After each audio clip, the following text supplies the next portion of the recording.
Level 1. The Runner. You are 19 years old and you're standing in a parking lot outside an auto parts store in Phoenix, Arizona. At 7:15 in the evening, your shoes have a hole in the right sole that you've been covering with a folded piece of cardboard since Tuesday. You've worked 6 days this week. You have $43 in your checking account. Rent is due in 9 days, and rent is $820. A man named Danny has been coming into the store on Thursday afternoons for the past 2 months. He buys small things: wiper blades, a headlight fuse, nothing he actually needs. He talks to you the way people talk when they are deciding something about you. He tells you he has a side job. 2 hours, $300 cash. You drive a package from one address to another. That's it. You don't open the package, you don't ask about the package, you do the math. 11 hours at minimum wage versus 2 hours of driving. The math is extremely simple. It is designed to be extremely simple. You say yes. The package is smaller than you expected. It fits inside a shoebox. You drive it 18 minutes across the city and hand it to a man you will never see again. He hands you an envelope with $300 in it. You drive home and sit in your car in the parking lot of your apartment complex and look at the money. You look at the money for a long time. You tell yourself it is a one-time thing. You do it again the next week, and the week after. By the fourth time, you have stopped telling yourself it is a one-time thing. By the eighth time, you have stopped using the word that describes what is in the package. You are just a person who drives. The cardboard is still in your shoe. Level 2, the dealer. You are 21. The driving is over. You are now responsible for a corner, a specific stretch of a specific street. You have 2 people working under you. Neither of them knows your real name. You don't know theirs. The money is different now. Not $300 for 2 hours, $1,200 a week. You buy a pair of shoes without a hole in the sole. You buy things slowly, deliberately. You learn the geography of your corner the way a soldier learns terrain. Which windows can see you, which parked cars are regulars and which ones are new.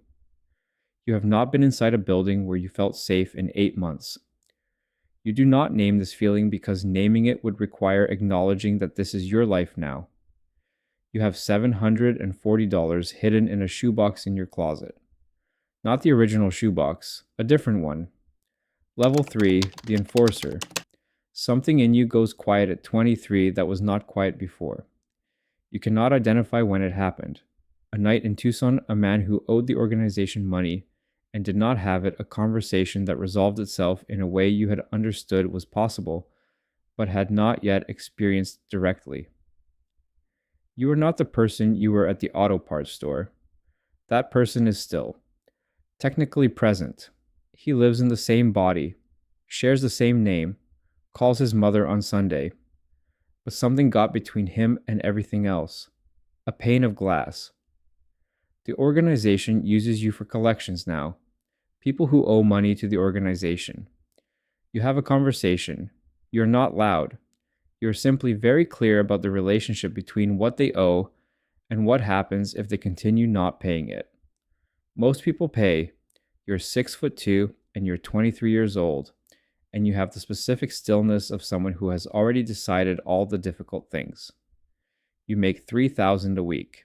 You have a car with a valid registration and no outstanding tickets. On paper, you work for a landscaping company that the organization controls. On paper, you are a grounds maintenance supervisor. This is your first understanding of something important. The organization's most valuable product is not the thing you've been moving. It is the appearance of legitimacy. The paper that makes the invisible visible in the right way. Level 4, the cell leader, 25. You run 12 people, runners, stash workers, 2 collectors, and a woman named Linda who manages the front business.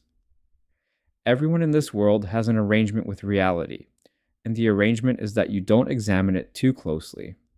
Managing people turns out to be the same in every industry. Someone is always underperforming. Someone is always skimming more than their percentage.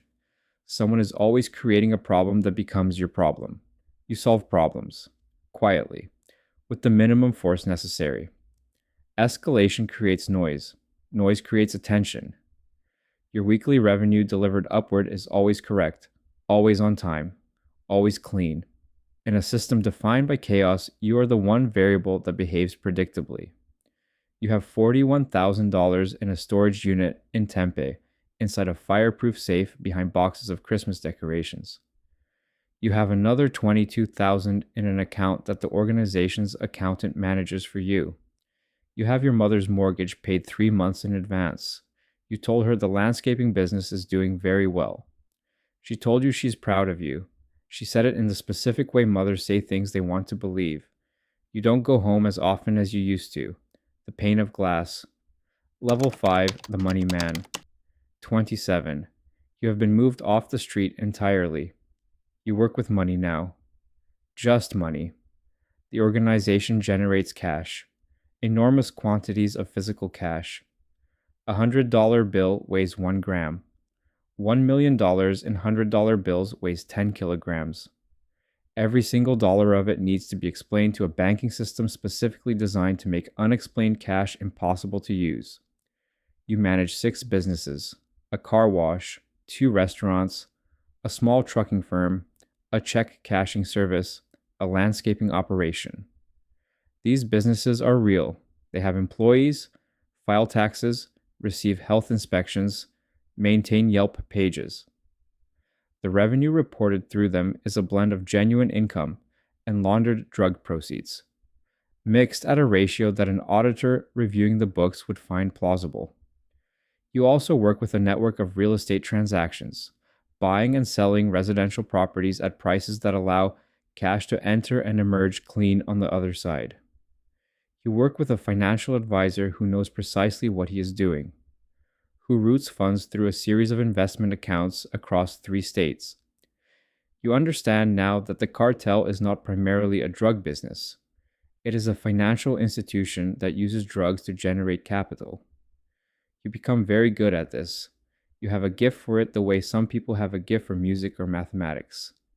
You can look at a revenue report and see the inconsistency that shouldn't be there. Someone has been routing additional funds through your operation. Not the organization's funds. Different funds. Someone above you is using the financial architecture you built to move money that doesn't belong to the organization. You close the ledger. You go home. You sit in your car for 40 minutes. You're very careful about what you do next. Level 6, the regional boss. 29. You did not report the discrepancy. You documented it. You built 60 pages of records that prove, clearly and without ambiguity, what you found and who it connects to. You stored those records in 3 places that only you can access, and you said nothing. In this organization, patience is currency. The man above you, your regional coordinator, is arrested in a DEA operation. He is in federal custody within 72 hours. The operation above you goes silent, and in the silence, the organization needs someone to fill the gap. Someone reliable, someone whose numbers are always clean. You are 30 years old and you run the Southwest, Arizona, New Mexico, Southern Nevada, parts of Southern California. You attend a meeting in a conference room in a Scottsdale office building that rents legitimate space to legitimate businesses. The men in the room are older than you. They wear the clothes of men who have money that has been clean for long enough to forget it was ever dirty. They speak quietly. They listen more than they talk. You listen more than you talk. The money you control weekly would require a spreadsheet to express accurately. You have a house in Scottsdale with a pool and a guest house, and a security system and a gate that closes automatically. On paper, you are a successful regional business development consultant. On paper, everything makes sense. The glass between you and your real life is no longer glass. It is concrete, 3 feet thick, reinforced. Your mother's number is still in your phone. You call her on Sundays. You listen to her talk about her neighborhood, her church, her friends. You say the right things. Your brother asked you last year how you made your money. You told him business development. He said it looked like a lot of money for business development. You said the Southwest is a growing market. He didn't ask again. You sent him $20,000 for a down payment on a house 2 months later. He took it. Some questions stop when the answers arrive in envelopes. Level 7, the Kingpin. 32. You sit in a conference room in Dallas on a Wednesday evening with four other men, and together you make decisions that determine the price of drugs on streets in 17 American cities. You are not the top. You are one level removed from the top. The man at the top does not attend meetings. The man at the top exists as a theory. He is somewhere. He is always satisfied or he is not. You find out which indirectly through the temperature of the men around you. You have the specific authority of someone who controls a region that generates more revenue than most American companies. You are not on a street corner in 9 years. You have not touched product directly in 11 years. The people who have been with you the longest, the ones from the early years, are mostly gone. Danny is in federal prison serving 14 years. Linda moved to Portland and, as far as you know, is doing something legal with her life. You think about things like this at 3 in the morning, when the house is too quiet and the security system is armed and you are completely safe and cannot sleep. You wake at 3 and you perform the same inventory you perform every night. The DEA, the FBI, the IRS, the cartel's internal politics, the man whose money you found in your books 9 years ago, whose name connects to someone very close to the top of the organization, the 60 pages, the 3 locations. You fall back asleep around 5. You wake at 7. You make coffee. You read the news. You look at your pool. You do all of this the way people do things when they are building a life that exists over a hole in the ground. Level 8, the Hunted. 34. You find out about the federal investigation on a Tuesday. Not from a law enforcement contact. That channel went quiet 6 weeks ago, which was the first signal. You find out from a lawyer who represents a business manager connected to one of your restaurant operations. The lawyer received a target letter. His client is a person of interest. The client's name connects to your operation through 3 degrees of separation. 3 degrees is a short distance. You have a week. You know how this works. You have watched it work from the other side for 15 years. The federal investigation is structured like a pyramid. They start at the bottom and build upward, flipping each level against the level above it. Your name is upward. Your first instinct is to move. Leave the country. The organization has roots. Infrastructure in places where American extradition treaties are unenforced. You have the resources. You have the contacts. You could be in a different jurisdiction in 36 hours. You don't move, because you understand something about that option that took you 15 years to understand. Disappearing doesn't end the investigation. It accelerates it, and it tells everyone inside the organization exactly where your loyalty lies. And when you are a problem for the organization and the government simultaneously, the available surface area of your life contracts to almost nothing. So you stay. You make your calls and schedule. You attend your meetings. You produce your reports. And you open the folder with the 60 pages. Level 9, the Witness. The meeting is in a federal building in Phoenix. You have a lawyer who costs $350 an hour. And who has done this before? Help people in your position negotiate the distance. The DEA agents across the table are professional. They do not perform contempt. The people who walk into these rooms voluntarily are the ones who actually provide value. You provide them with the 60 pages first, before any agreement, before any protection is discussed. You slide the folder across the table and you watch them read. And you watch their expressions change in the specific way that expressions change when people are reading something that changes the shape of their understanding. The 60 pages do not just document theft from the cartel. They document the name of the person who has been stealing, whose name the DEA has been trying to reach for 11 years through an investigative structure that just became significantly shorter. You are no longer just an asset. You are the asset. The protection agreement takes 4 months to finalize. You testify 3 times over the following 2 years. Federal court, grand jury, a second federal case in a different district. You sit in rooms with bulletproof glass in the windows and federal marshals at the doors. And you answer questions accurately and completely about an industry you spent 15 years inside. And every answer is true, and every truth is a door closing behind you. You have given them 41 names. 27 convictions result. The man whose money appeared in your books. The man 9 levels above where you started receives a federal sentence of 32 years. He is 61 years old. The protection agreement is signed. You are in a witness protection program with a new name, a new state, and a new set of documents that describe a person who does not have your history.